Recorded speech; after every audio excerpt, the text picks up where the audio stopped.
রাধে রাধে। তো ফাইনালি নিয়ে এলাম স্টিচিংয়ের পার্ট। তো এখানে দেখো আমি আগের দিনই তোমাদেরকে বলেছিলাম স্টিচিংটা করব।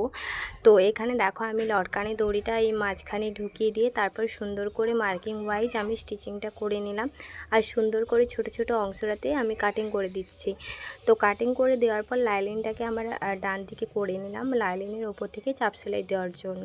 তো এই ভিডিওর লং ভিডিও অলরেডি পোস্ট হয়ে গেছে আমার চ্যানেলে, তোমরা যারা যারা দেখোনি অবশ্যই কিন্তু চেক আউট করে নিও। সেখানে পুরো প্রথম থেকে শেষ পর্যন্ত পুরো A to Z পদ্ধতি আমি দেখিয়েছি। তো তোমরা সেখানে গিয়ে একটা ভিডিওটি পুরোটাই দেখতে পাবে।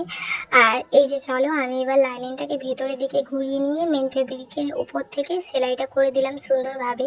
আমি প্রথমেই বলেছিলাম, মানে এই ভিডিওর ফার্স্ট মিনি ব্লগে বলেছিলাম যে আমি পেছনে হুক করব, তার জন্য সেটাও তোমাদেরকে দেখতে হবে যে পেছনে হুকটা আমি কিভাবে করি।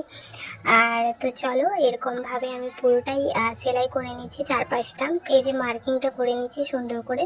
আসলে মার্কিংটা করা থাকলে আমাদের সেলাই যখন করব তখন কোনো অসুবিধা থাকে না, নাহলে একটু অসুবিধা হয়ে যায়। তো মার্কিংটা করে নিলে মার্কিং ওয়াইজ সেলাই করতে আর কোনো প্রবলেম নেই।